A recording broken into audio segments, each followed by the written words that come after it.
All right, we are back, and I am so excited for this conversation. Michael, welcome to the breakdown.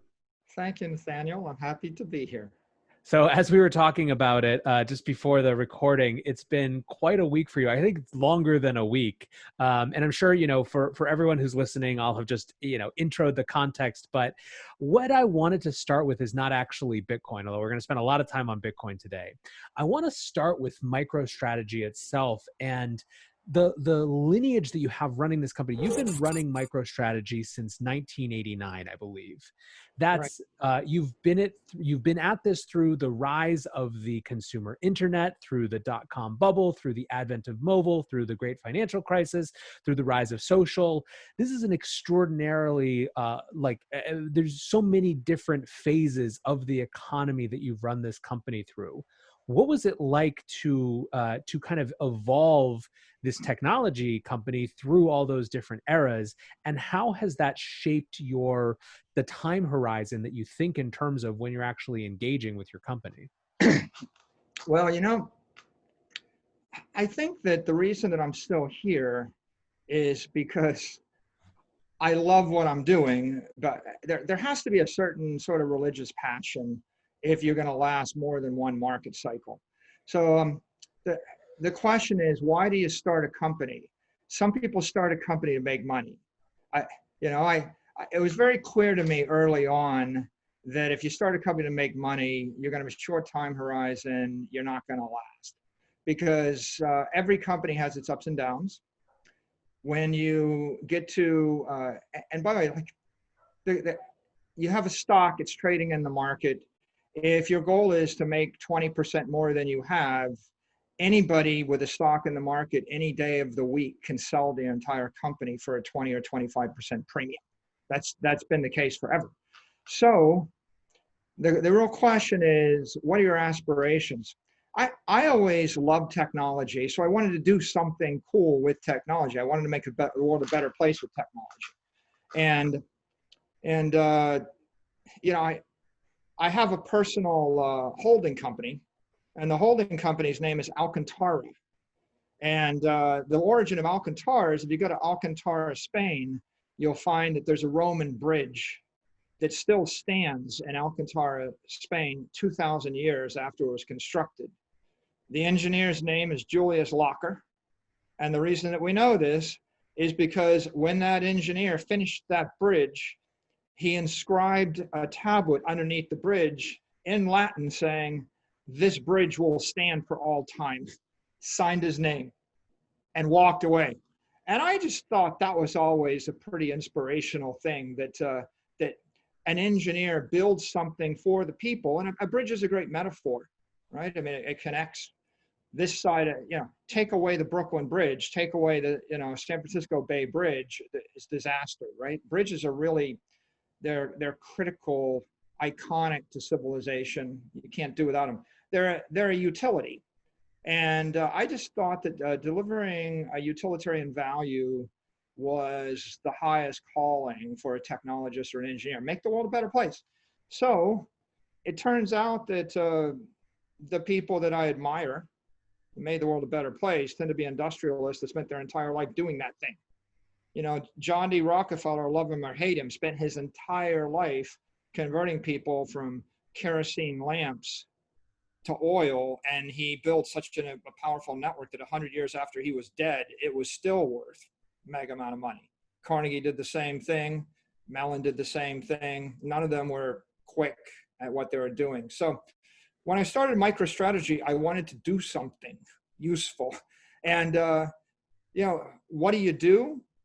You start by taking the tools at hand and you build the thing. So our first thing we built was computer simulations on Macintoshes to help people make better decisions in a corporation.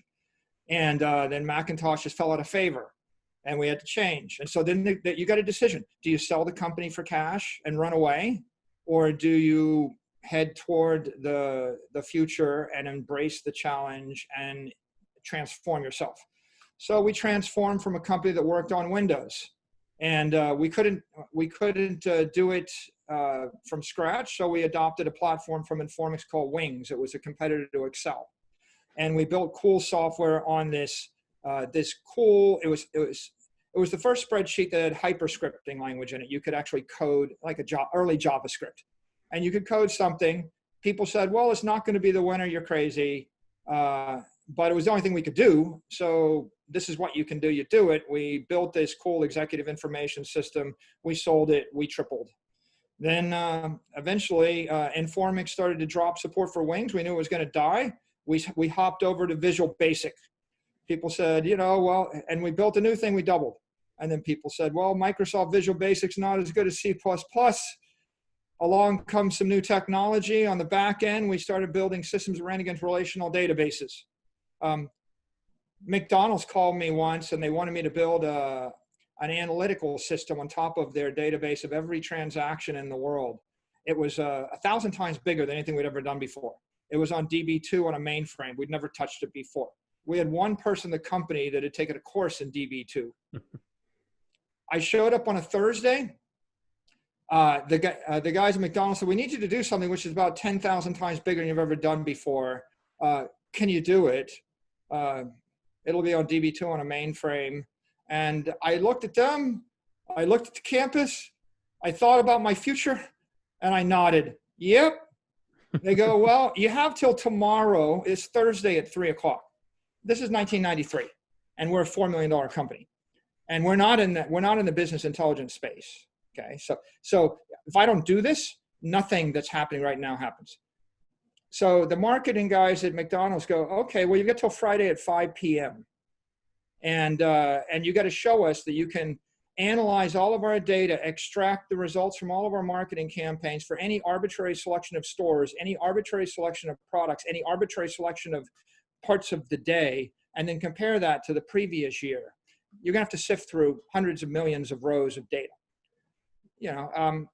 So to do that, we had to create this sophisticated relational analytical engine. By the way, the relational analytical engine that eventually took 1,000 engineers 5 years to get perfect, but we had to do it by Friday at 5 p.m. We started, I think I'm hearing this Thursday at 11 a.m. I walked out of the room. I picked up the phone. I called one engineer, Georgios Charalambos. I still remember him vividly. You cannot forget this. Georgios had a master's degree and he'd taken one course in DB2. He was in Detroit. I was in Oak Brook, Illinois. I said, Georgios, I need you to go to the airport, get on a plane and fly here because you and I have a project, and we're going to build a relational analytical tool on top of a mega database for McDonald's. Georgios said, okay, I'll be there. Georgios gets on a plane. I start sweating, and this is where the marketing kicks in. I thought, maybe I can do something here to make it easier. So I walked back in the room, actually, and I got them to, I started the project. Georgios arrived about 3 hours later. We started building this thing.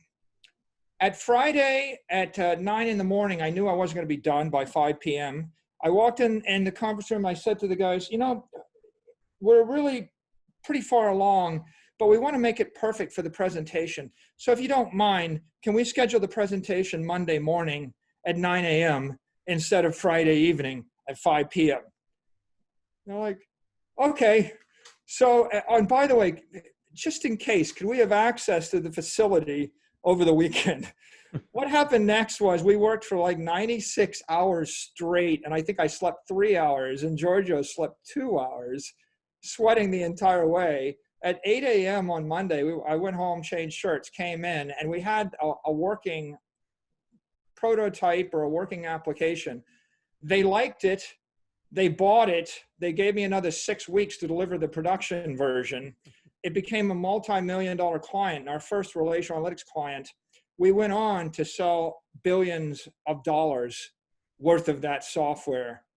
And it was just a moment in time where I swear to you, if I hadn't delivered it in those 2 or 3 days, nothing would have happened. What happened next is, we went from that relational analytics, and then eventually the web came along, and we had to morph and we had to implement on the web. Then we had email. We came up with the idea we were going to deliver via email. Then we morphed into mobile intelligence, and along the way, there were always these paradigm shifts in technology. There's always something new coming along.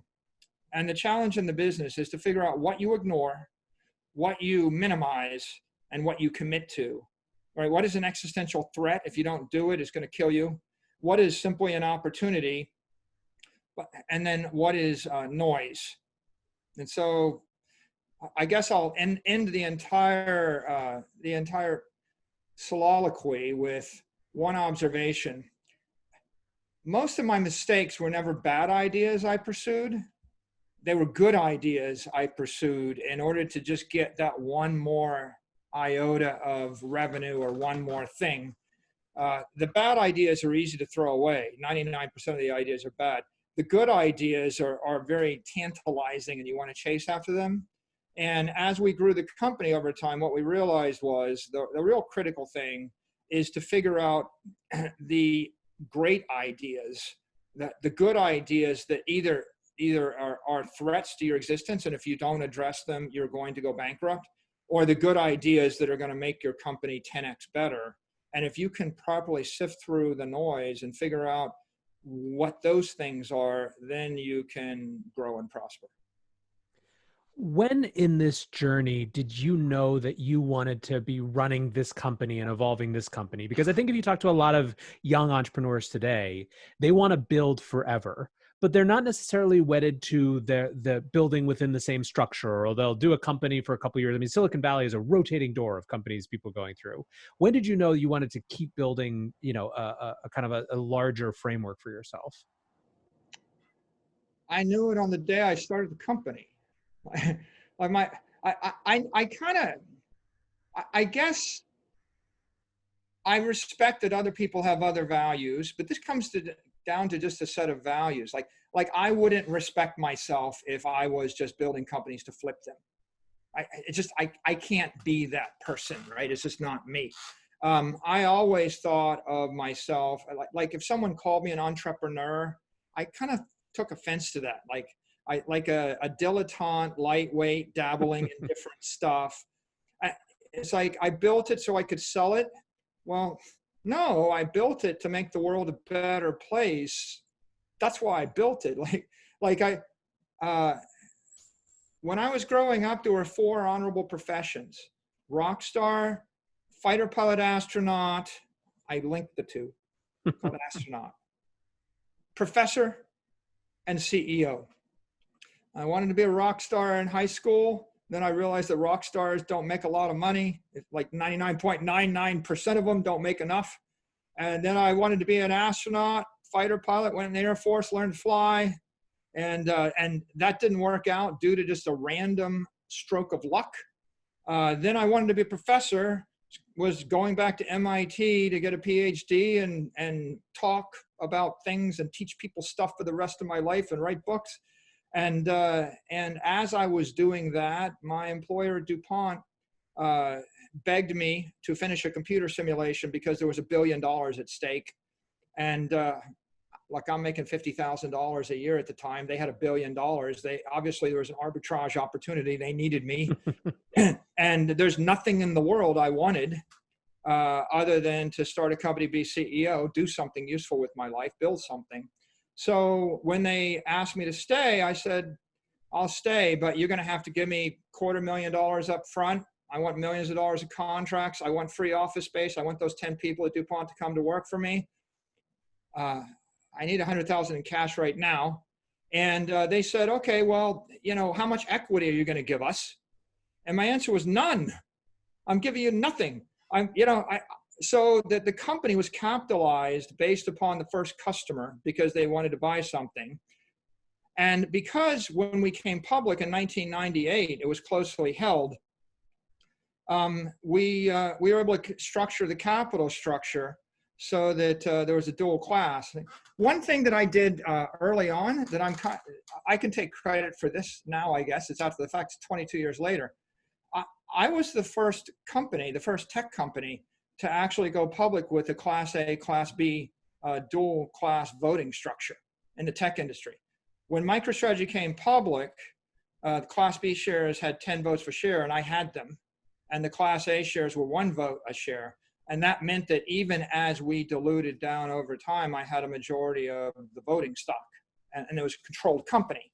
Now, previous to us coming public, the only people that had done this were Ralph Lauren or Sumner Redstone, like Estee Lauder, like billionaire Craig McCaw did it. So when we're coming public, I'm a little software company. We're nothing. I got nothing. I've got no credibility at all. It's my first time coming public, and I'm auditioning these investment bankers, and they started drafting the S1, and I went and I looked at Craig McCaw and Sumner Redstone and Ralph Lauren and Estee Lauder, and I said, I think I looked at Craig McCaw's deals. I said, I want our capital structure like this. It looks like the guy's going to sell the stock, raise the money, and keep a controlling interest. And that allows you to run the company forever. Okay, the initial investment banking team told me, no, that's not for you. You're going to want common stock because the outside investors like the ability to have a say in the future of the company. And of course, it was clear to me that if we sold common stock, as soon as we had the first dip, the company was going to get sold. We were going to go out of business. And so another critical decision point was, where were we going to sell common, or were we going to go with a dual class of stock? So I said, look, I want a dual class of stock. I'm in this for the long term. I don't want to, my time horizon, I mean, the dude built the bridge lasts us 2,000 years, right? My time horizon is substantially longer than 2 years, 5 years, 7 years, or 10 years. Arguably, right? If you went to anybody you respected in the last 100 years, anybody in business, and you asked them what their career goal was, if they had answered that they want to do something useful until they lose interest in it, would you still respect them? Like, didn't everybody that did anything useful left something after they were gone? I mean, did not Steve Jobs leave something after he was gone that you still depend upon? So I don't find it all that honorable nor admirable. Like, I wouldn't want to brag about flipping in and out of, like people, I know I'm meandering, but I watch these crypto Twitter guys and they look at what we just did and they're like, oh, what happens when they dump it? Like, they bought all this Bitcoin, that's bearish. They might sell it and that'll be bad for the market. Or, when is he going to sell it? If it goes down by 5%, is he going to lose interest? And I think they don't get it. I bought it for the next 100 years. And in 100 years, I expect that maybe we might borrow a little bit of money against it to buy something else we might want. I didn't buy it to sell it ever, right? I mean, the only time you're going to give up on something you love is when you lose faith, right? When the entire Bitcoin community comes back and says, well, we lost interest in mining and we decided to screw with Bitcoin Core so that we can jack up the transaction count by a factor of 50 gazillion million, and we may have to take it down for 6 months and then turn it back on, and we'll transition it through 2.0. When I lose faith, then I sell. Until I lose faith, I'm holding it forever. So we're coming back to this IPO, and this is the funny story. I looked at it. It was the same situation. I looked at it and I said, well, it seems pretty obvious to me I want a dual class of shares. I said, well, there might be a marginal discount on that. I said, well, it doesn't look like Craig McCaw or Estee Lauder or Ralph Lauren got a discount. They just did fine. They said, well, that's not for you. You're not going to want that. They Jedi mind tricked me. That's not for you. I said, well, why not? They said, well, only billionaire families, have, or billionaire families with wealth for 100 years, only they can do those deals. I said, well, what do you think I want to be? So they said, well, we can't do that. I said, well, actually, I have 10 of your prospectuses. You just did it 10 times in the past 2 years for people other than us. I go, well, that's not for you. I said, okay, fine, you're fired. And I fired the first bank. I went to the second bank. The second bank did the deal. We did the road show. I did 80 meetings with 80 investors. One investor took me to the back of the room and trashed me out for 3 minutes saying, I don't really like this Class B structure. That gives you too much power. I looked, I nodded, I said, yes, sir, I understand. We think it's in the long-term best interest of all the shareholders, but I respect your opinion. that was the end of that. The deal went off. It was a massive success. That Class B structure kept me from getting fired about 10 times. It kept the company from getting sold half a dozen times. When, when Google came public, they did it. When Facebook came public, they did it. Now it's not uncommon for a lot of tech companies to do it. You could probably find dozens. I like to think they copied us there.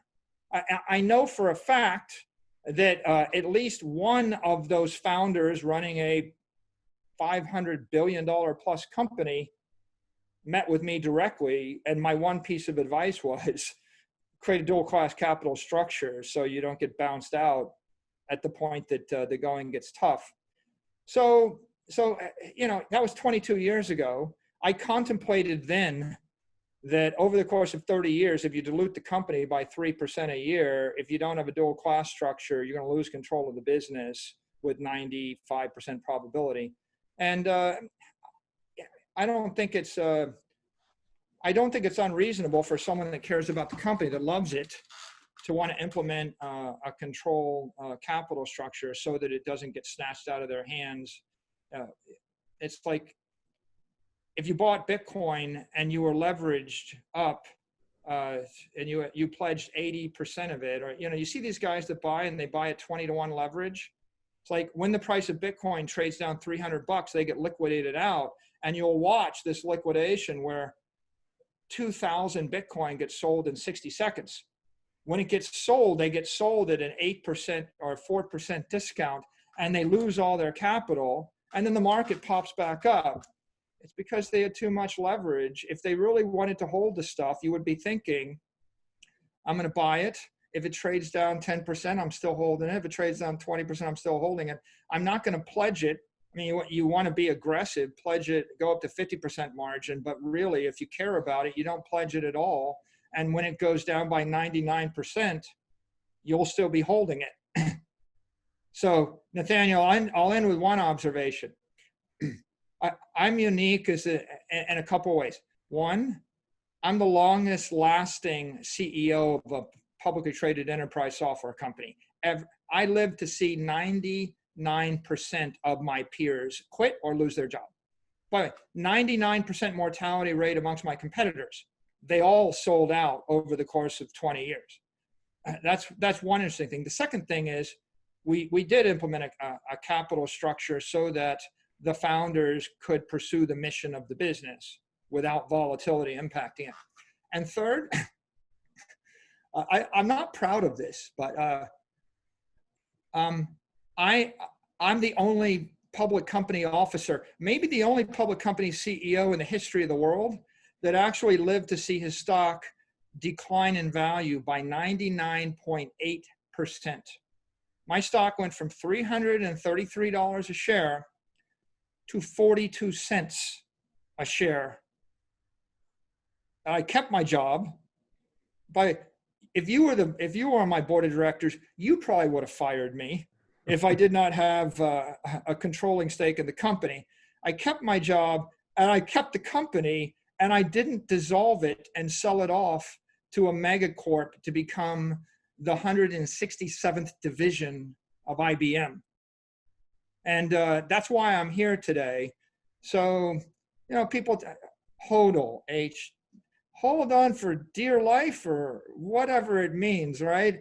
I get it, right? It's pretty obvious, but I find it's a joke, when people get on crypto Twitter and they talk about how they might have to sell if Bitcoin trades down 5%, or it's like, you guys haven't lived through anything, right? I mean, any real entrepreneur, it's not just me, any real entrepreneur that ever lived through anything will tell you the story of when they were 48 hours from bankruptcy, or when they had to mortgage their house, or when they were one customer away from utter destruction, right? And you give up too soon, right? The world writes you out of the equation. Somebody else steps up and they take on that responsibility.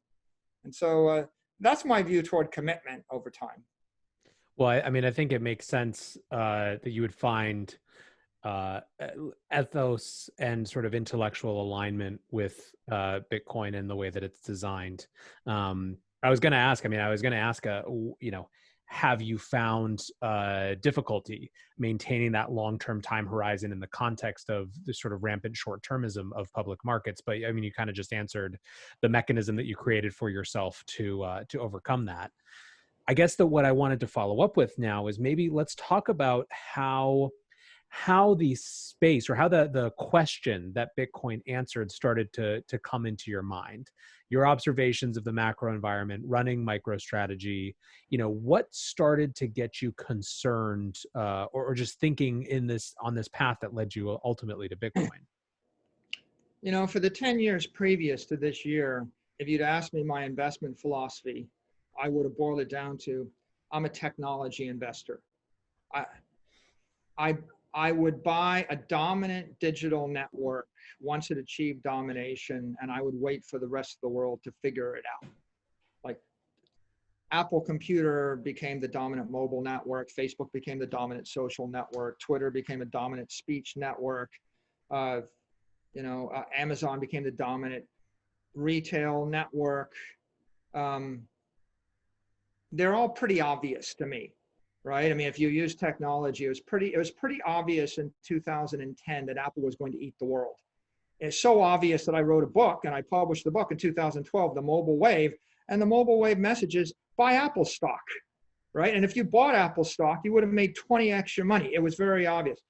I was not a macro investor, right? Like I didn't really have strong opinions on a lot of things, other than the thought that it seemed like the interest rate was too low and it should go up one day. But I didn't really understand how the interest rate was set. It didn't occur to me that central banks were just directly managing and manipulating all the interest rates. And so I ignored it, didn't really think much about it, and I didn't have to think much about it because technology investing works fine from 2010 to 2020, right? And it's rational, and everything you would expect to happen was happening. And then in my core business, my P&L, I'm busy, competing, right? And that takes up all my time. So 2020 was a wake-up call. And what happened in 2020 is, for the first time in my adult life, I felt like technology stocks were overvalued, right? Like it was the first time. Like I would have sworn to you, I was a buyer all the way up till April 1st. Of 2020 on technology. And so my worldview gets crushed, right? If Main Street goes like this and Wall Street goes like that and they diverge, that kind of shattered my faith. Like it was a real faith shattering crisis that we went through. Things that I believed, that I would have sworn that I would have just fought to the death over, I had to abandon. As I believed in working in close proximity with other people. I didn't believe in remote work, and I was forced to invert and open up my mind. And I realized that we're now in the virtual wave. This is a paradigm shift. The mobile wave, I was kind of excited about. The mobile wave was paradigm shift of all the software leaping off of your computer onto your phone. But the mobile wave was not nearly as powerful as the virtual wave. And the virtual wave was a complete dematerialization of products and services. And that happened forcibly for all of us starting in March of this year. So when that happened, my worldview opened up. And with regard to the balance sheet in particular, I had seen the balance sheet as $600 million in cash that should over time earn 5 or 6% risk-free short-term interest once the world got their act together and started acting normal again. Right? Like after before the great financial crisis, Nathaniel, I was getting 5.5% overnight interest on my money in the bank. 5.5%. You remember when you used to get 5.5% on a bank account at no risk from the bank? And then you would get higher interest rates if you took more duration. So before that, and then all of a sudden, interest rates go to zero. And then they started crawling back up, and they crawled back up to 2%. You could get 2% interest short term, and we thought, well, maybe everybody's going to get back to normal, and we'll go back to 5%. And then it went the other way, and as of yesterday, the Fed just announced that they're quite sure and quite comfortable that interest rates will stay zero this year, next year, the year after next year, and the year after after next year, which kind of dashes your worldview if you believed that there was anything normal about interest. So I got to then reevaluate what the world is. And that took me down a rabbit hole of macroeconomics. And I realized that I had been somewhat oblivious and naive to some sophisticated ideas. And as I read, I read everything by the Austrian School of Economics, and as I read the Bitcoin Standard, and as I read all the Bitcoin essays, it turns out that, Bitcoin, is like the commercial manifestation of Austrian economics with technology wrapped around it. And as soon as you start to go one way or the other, your world opens. And so what did I realize? I realized that we're expanding the money supply by 7% a year for the past decade. What I realized is that inflation is not inflation at all. There's an old saying, in the ad business or the propaganda business, depending on who you are, it's like, you can't tell people what to think, but we found out that we can tell people what to think about, right? All of our studies proved us we can't tell people what to think, but we can tell them what to think about. So what are people being told to think about? They're being told to think about CPI, okay? And most hideous, terrifyingly wrong decisions come about when someone focuses upon the wrong metric. So CPI is not even a relevant metric. The entire world is focused on CPI, but CPI is tracking the inflation rate of a market basket of consumer goods that are cherry-picked not to inflate. Right? They're almost by definition, the market basket of goods in CPI are manufactured by robots and by artificially intelligent creatures, and they're going to not inflate. If I wanted to look at a true inflation rate, you've got the Chapwood Index that takes a different view.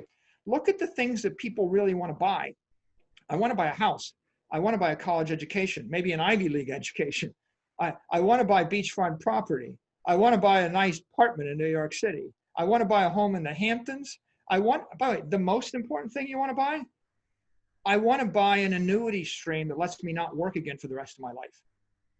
That's what the whole idea of retirement is I want to buy a pension. So in the year 2008, it cost $1 million to buy a bond that pays you $50,000 a year. And this year, it would cost you $10 million to buy the same bond. Okay, so let's work out the inflation rate. 100% inflation, right? 1,000%. Like it's just so awful obscene, right?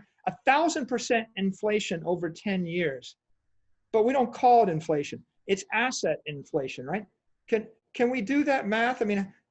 What does it take if it has to double once, twice, 3 times? So it's 35% inflation a year for 10 years, right? 35% that's the inflation rate if you actually wanted to live well forever, okay? And you could be a bond, or it could be, if I wanted to buy a stock that yielded $50,000 in dividends, well, Apple stock yields dividends. It costs twice as much. Apple stock costs twice as much as it did 12 weeks ago or 16 weeks ago. So if something goes up by 100% in 4 months, then doesn't that mean you're doing a 250% annualized inflation rate onto something?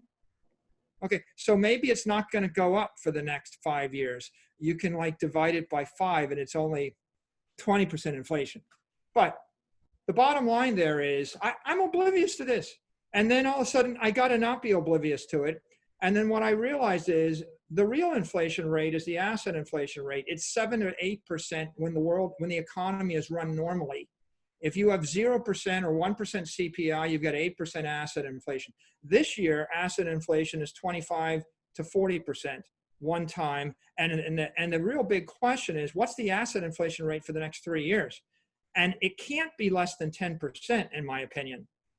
If you look at what every central bank, the EU, the Fed, everyone else is talking about, a reasonable person would estimate that scarce assets.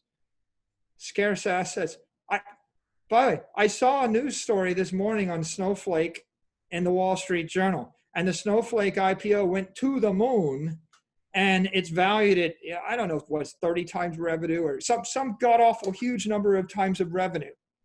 And you know what the justification of the journalist in the Wall Street Journal was for why this thing is trading at like infinity? He goes, well, growth is really hard to find during the pandemic, and investors are willing to pay up for a scarce asset.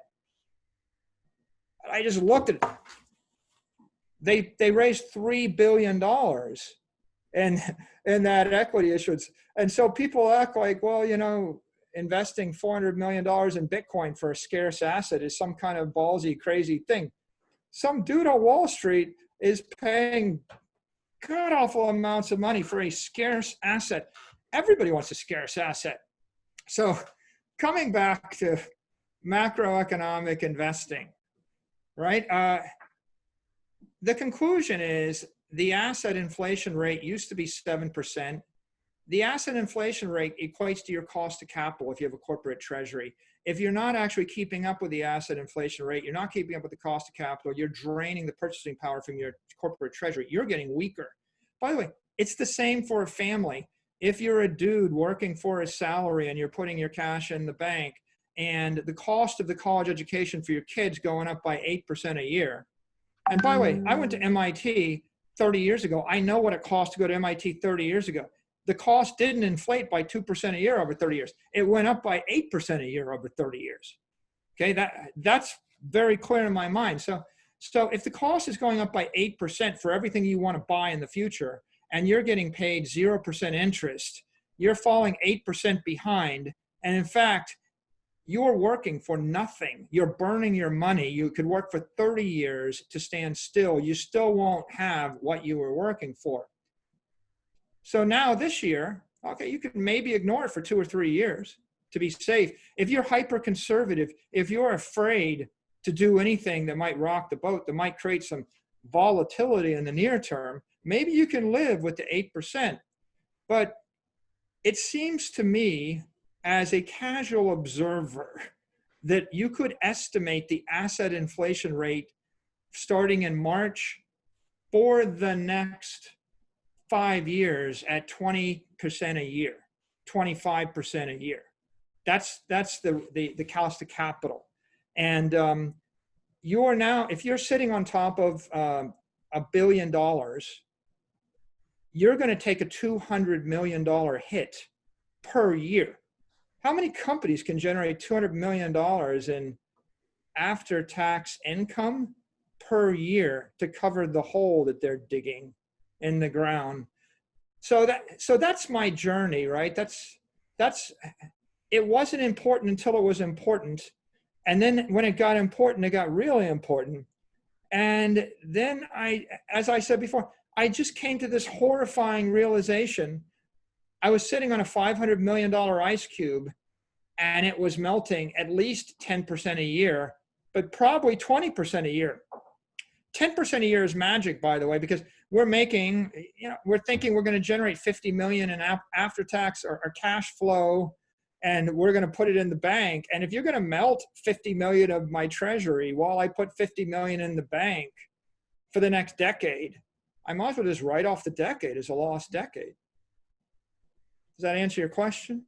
Yeah, I think in pretty clear terms. So you're going down this rabbit hole. This is starting to reveal itself to you. It's becoming clear. What's the process of getting your other stakeholders to think the same way? How does that process work? How do you come out the other side of this with the action plan, and then maybe go into what the action plan actually was and is? I think what I did first is I opened up you can't make this stuff up. It's hilarious. Before COVID, we met as a board once a quarter around a conference room, and we had discussions face-to-face, intense ones once a quarter. COVID hit. I opened up an iMessage chat channel for the officers and directors. And the first thing I did was go on YouTube, and I pulled the most compelling speech by Andreas on Bitcoin. But it's not that hard on YouTube. If you go and just type, YouTube figures out the most compelling thing and it serves it up to you.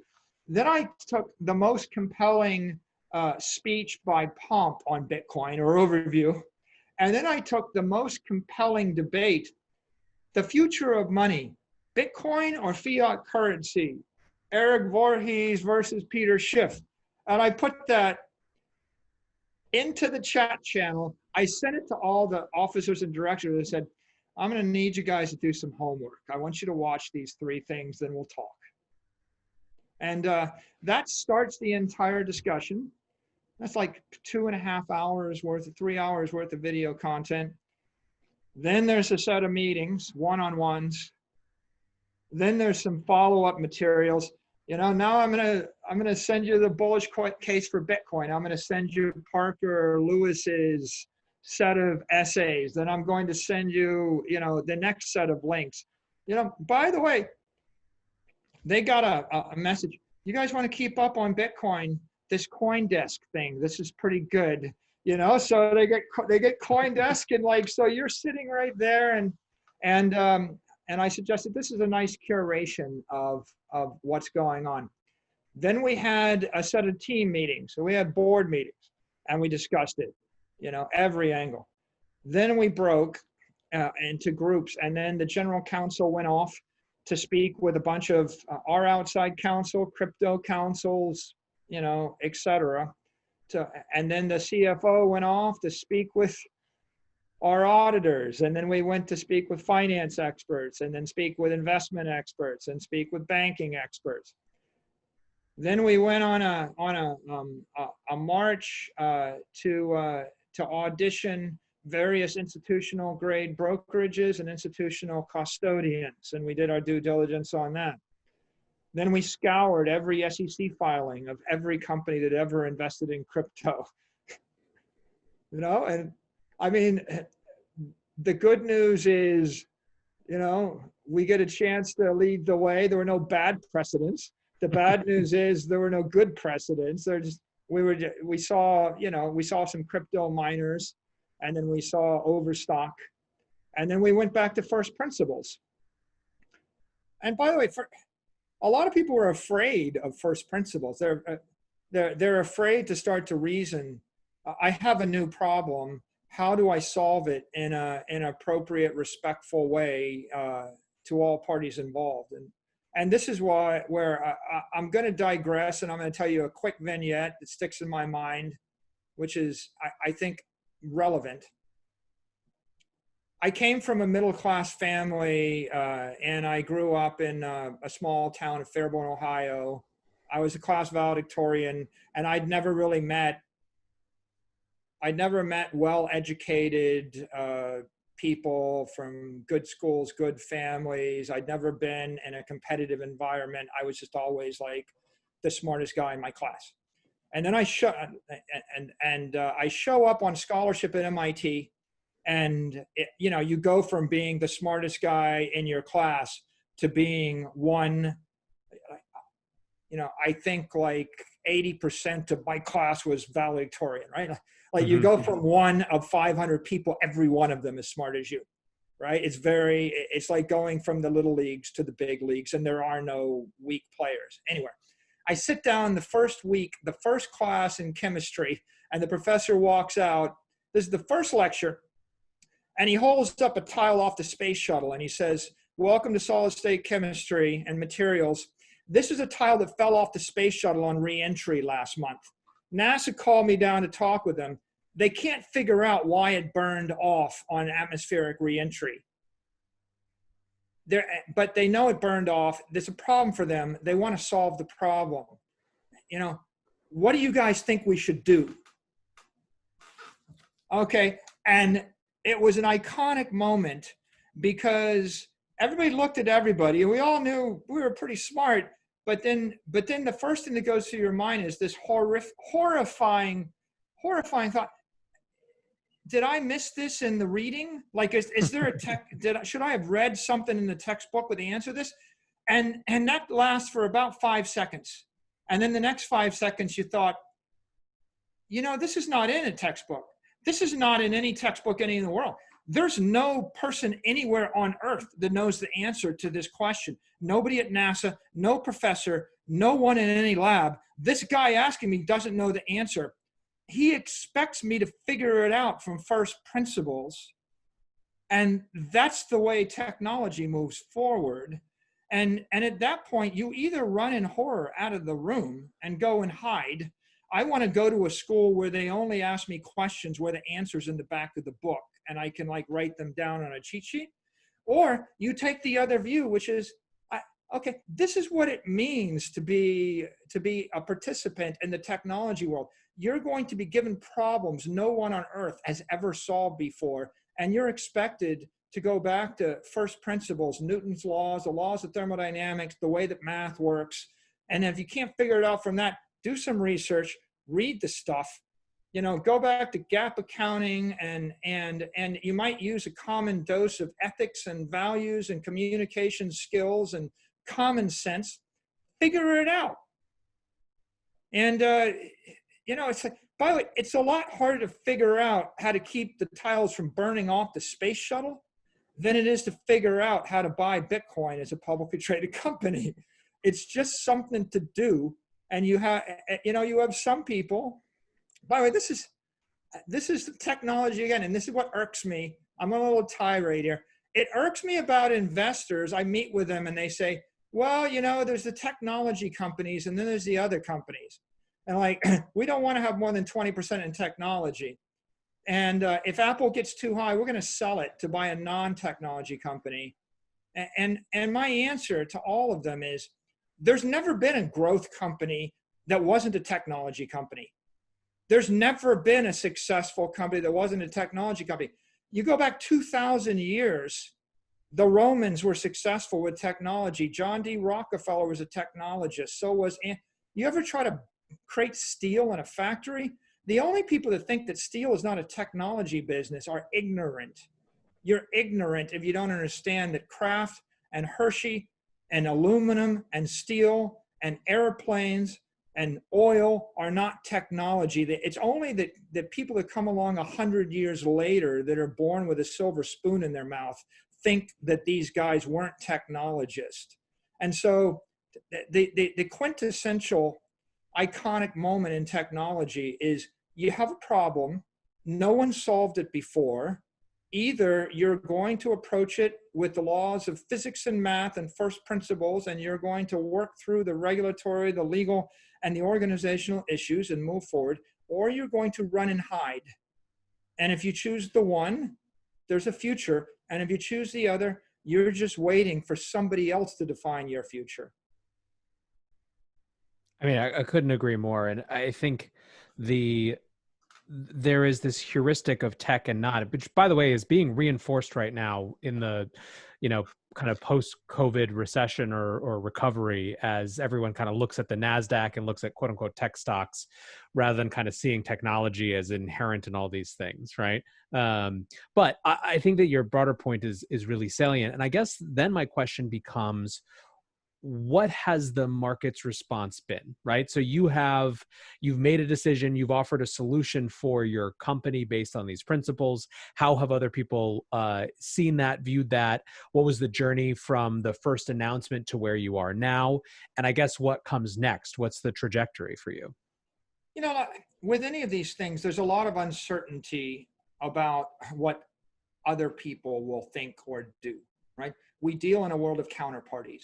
And a public company has to be respectful of all of its counterparties, right? I have to be thinking about the impact on my customers, the impact on my employees, the impact on the regulators, the impact on my vendors, and the impact on my investors.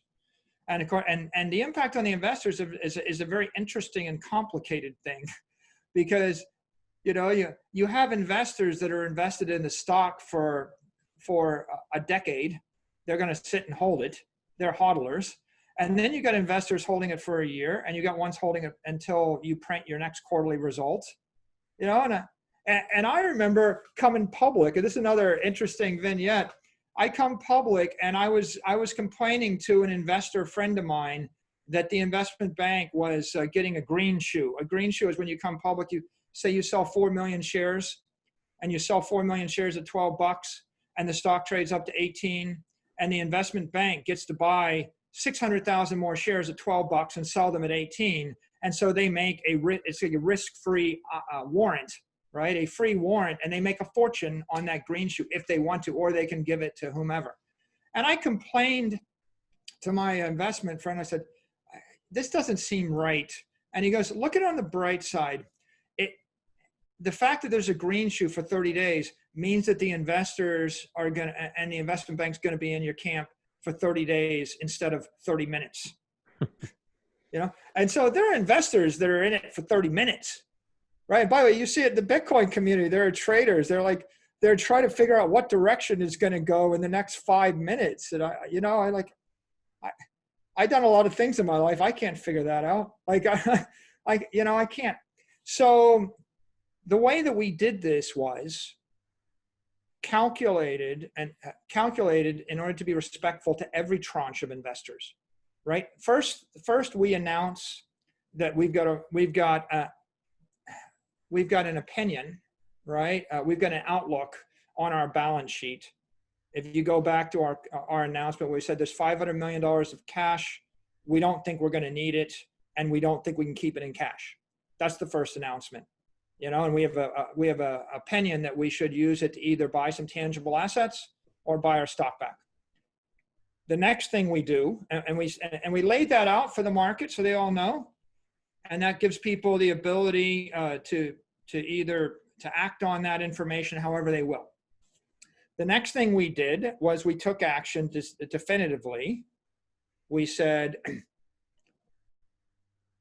we've bought $250 million worth of Bitcoin, and we're ready to buy $250 million worth of our stock. Right? That's the definitive action, the tender offer, the Bitcoin. The next thing we do is we wait for 20 days because there are very defined regulatory guidelines for how you do a tender offer, right? We wanted to be very transparent. At that point, people can decide to buy the stock, to sell the stock, to wait, to not wait, right? It's all up to them. The tender offer expires. When the tender offer expires, we realize we're going to have excess cash in our treasury. Then we meet as a board, and we consider this issue, and then we put out in an 8K filing to the marketplace that we have modified our treasury policy so that we were moving the $250 million limit. Like we had said we might spend up to $250 million. We had not said we might spend more than that on a Bitcoin or another asset. And so to be respectful to the investors, you have to announce that. So that actually hit the wire Monday morning. And if you're an investor in MicroStrategy, you can read it. It's disclosed. And what we were telegraphing was, at that point, you knew that we had $65 million of shares tendered. So you can do the math, and you knew that we had excess cash, and you knew that we had an opinion about the value of the cash. You can trade on that. That comes out in the market. And Tuesday morning, the tender offer is finalized, and it closes, and the final numbers are slightly different. So we put that on the wire. And on Tuesday morning, we put out on the wire that we had acquired a material amount of Bitcoin. Now the market processes all that information, and it trades. Right? That it's a multi-step process, and at each step, anybody that wants to buy or sell the stock, any investor can come to their own opinion and they can do what they want to do. I can't tell them what to do. I don't know what they will do, right? And so what happened, Nathaniel?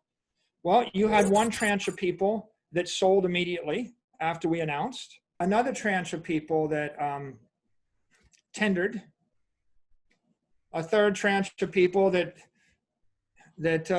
bought on the announcement. You could have bought after the tender. I mean, there's information there, right? And then another tranche that sold, and then another tranche that bought or sold at every other level. And so it's very hard to say what the investor community was doing. The truth is the investor community is quite fluid. There are lots and lots of people doing different things at different times based upon their own interest.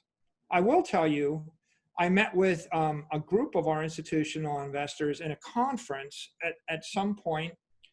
And when I met them, most of them were very positive on the Bitcoin investment. They thought that was a good thing for the company, and they understood the rationale. Because I mean, you can't find an institutional investor that isn't aware that holding cash is a bad idea, right? There's not a single if you go to any institution, there's not a single institutional investor who says, we're going to raise $1 billion from limited partners, and our plan is to invest it in cash for them, right? Well, I mean, that's a money market fund. You know what money market funds yield right now, Nathaniel? 14 basis points, 17. And by that, you know what they charge? If you go to a big bank and you put your money on a money market fund, they charge you 30 basis points and they yield 17 basis points net to you. Who in their right mind wants that trade? So no institutional investor is in favor of holding cash, right? The only issue is, do we buy our stock back with all of it, right?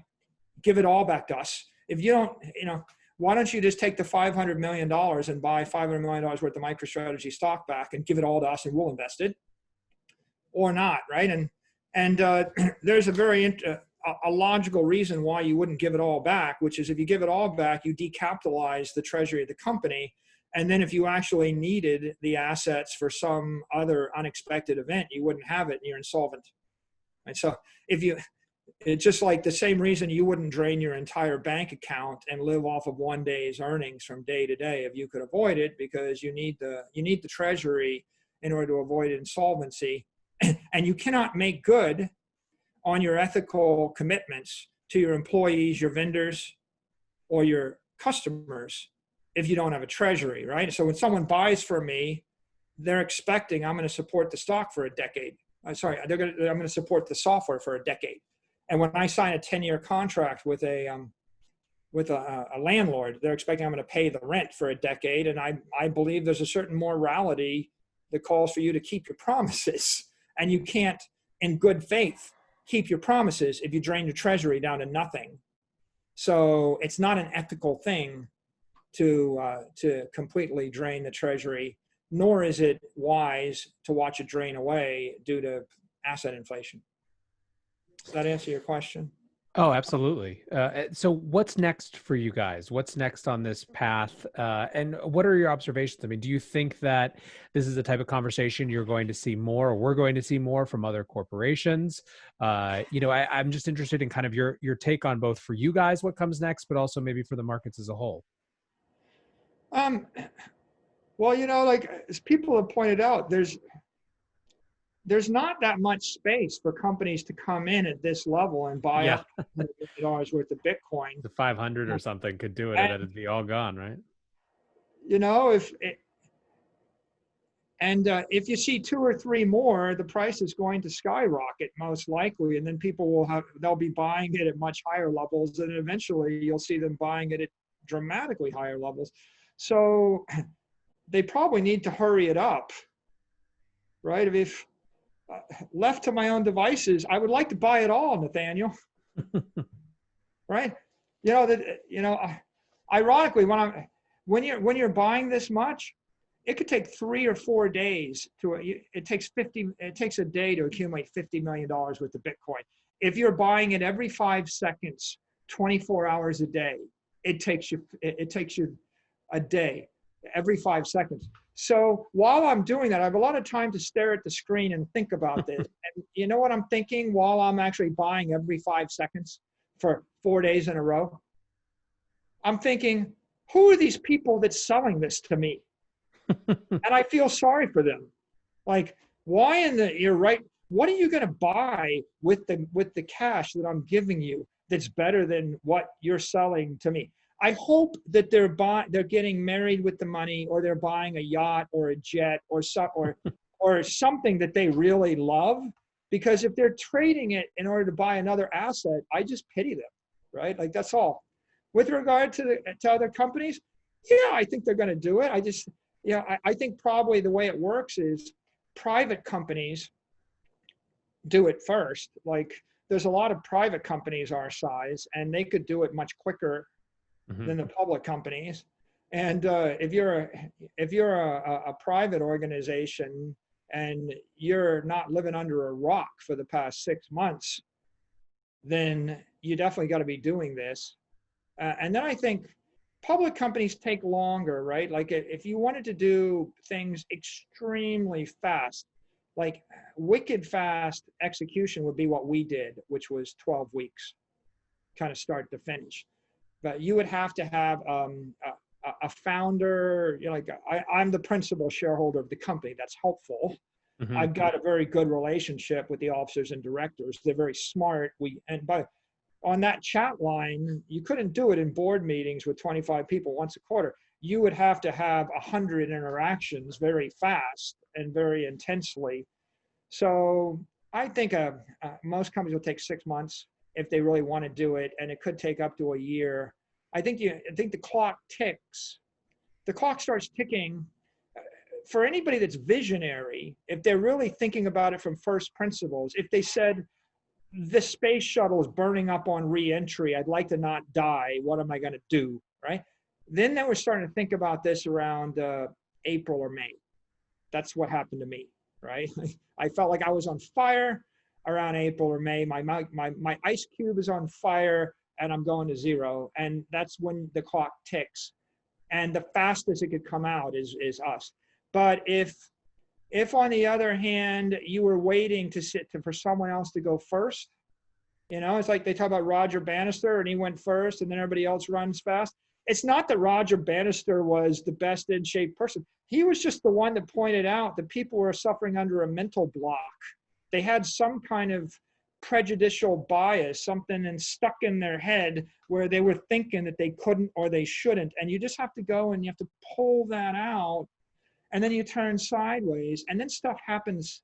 You get 20 years worth of stuff done in a few weeks. Once I remove that prejudicial notion from your head that's stuck there, that ignorance or that prejudice. So once people see that it's possible, then 40 people run the 4-minute mile or whatever in the next year. And they all could have done it. They were just psyching themselves out. I think that we've shown people starting like August 10th, we kind of shown them that the news is rippling.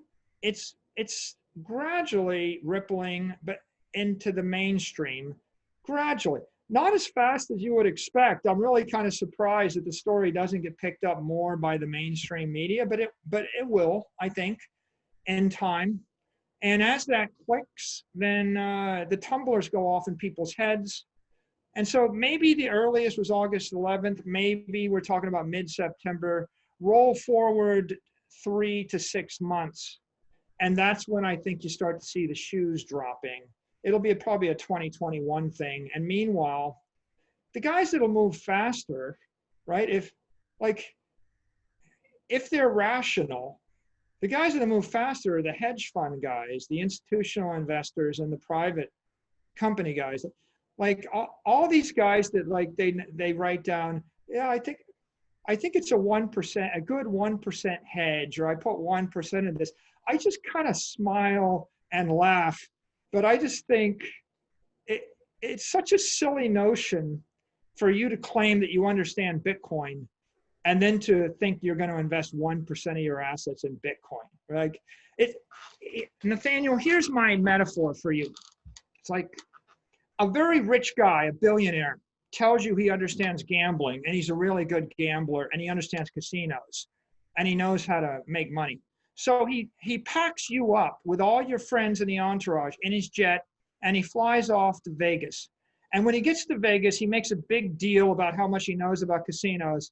And he takes $1 million out of the cage and chips and he goes and he plays with his $1 million of chips on roulette and blackjack, and everybody else is kind of in awe of this whale. They're like, oh, he really knows Vegas. So impressive. He decided to come to the land of casinos and show all of his knowledge. And then after the weekend's up, he piles back on his jet and goes back to his life, and he stares at his portfolio generating 7% interest.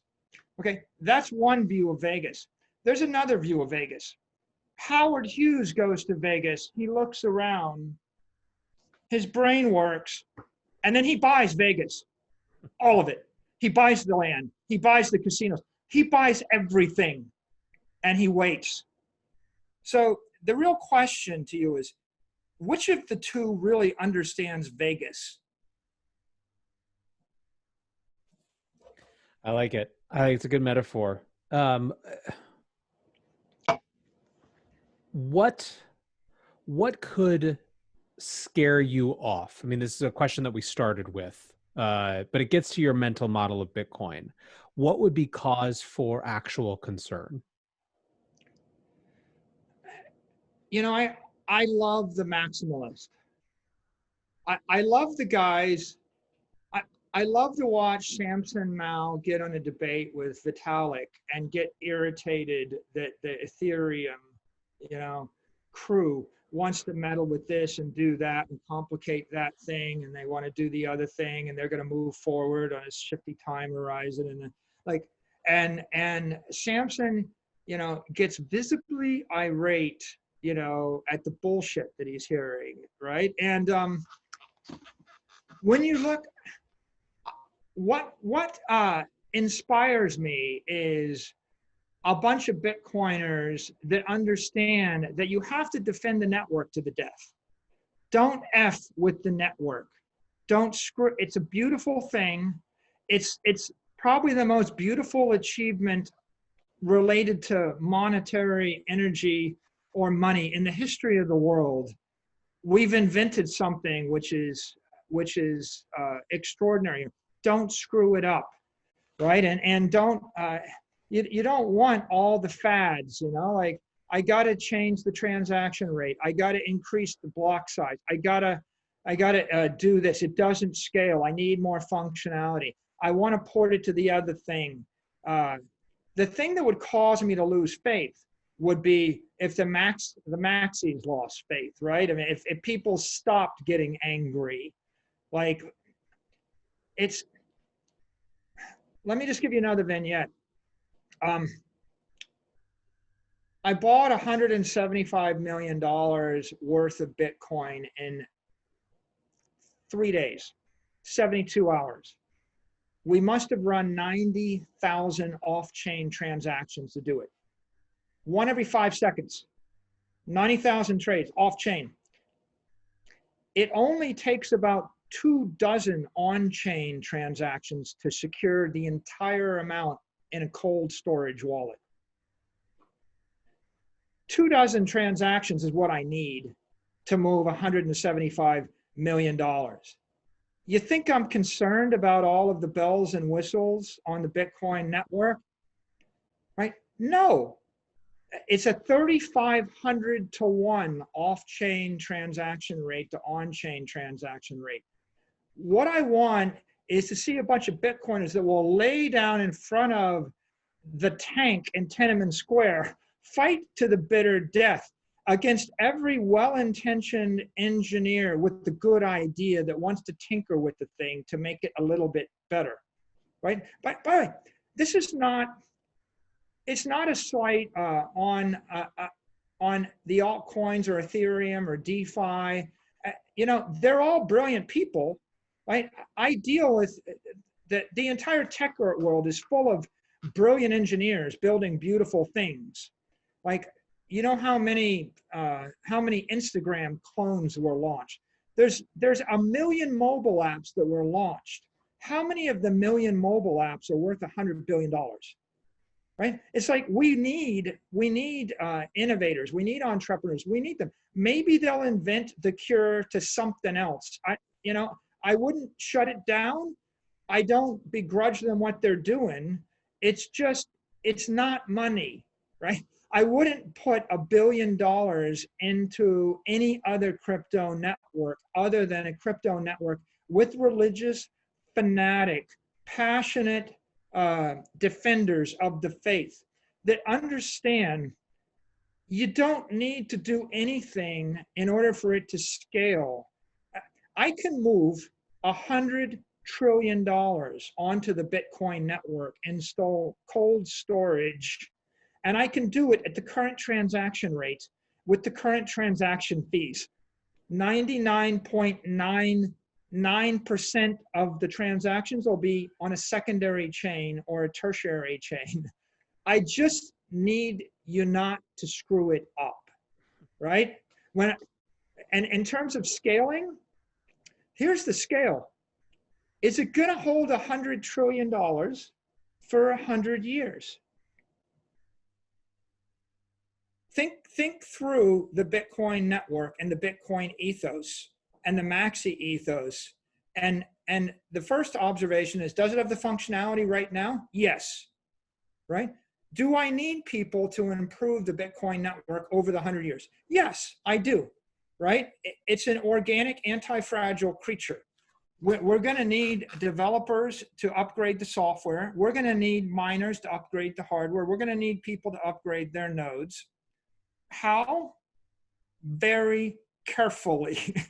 Very carefully, we need to move forward into the future. And I know that 100 years from now, I'm going to need someone to solve a problem that will happen in 57 years. When someone invents a quantum computer, my fear is not, oh, they're going to invent a quantum computer and then they're going to attack the network. I'm expecting that the miners are going to go and buy the goddamn quantum computer, right? It's like they're going to be the richest guys in the world with the biggest incentive. And I expect that whatever you invent, better software, better hardware, better chipsets, whatever's the future ASIC, whatever it is, I'm expecting the network to adopt that. Not too fast, not too slow, right? At the prudent level, with a long-term conviction that the goal is don't F up the network. And the existential threat to the entire thing is the loss of faith of the people in the community. And that's why I'm not at all bothered by the fact that the Maxis are passionate and fanatic. Like, I hope they are. I hope that when I'm dead, and then when my successor is dead in 90 years, and we've got God knows how much money in the Bitcoin network, I hope that the son of the daughter of the son of Samson Mao is in a bitter fight over somebody that wants to do something crazy, or random to our network, because it's a thing of beauty, right? Don't blow up the world with your pretty toys, right? That's what I think. Well, Michael, I really appreciate you hanging out today and sharing your perspective on all this. I think it's created, to go back to a point that you were making before, I truly believe that people's sense of the possible is shaped by what they've seen around them. And so it may not be tomorrow, but you've created now a precedent, a template, something for other people to point to, which I think matters. And I thought maybe just to close, I'd share one more vignette that makes that point that you were just making.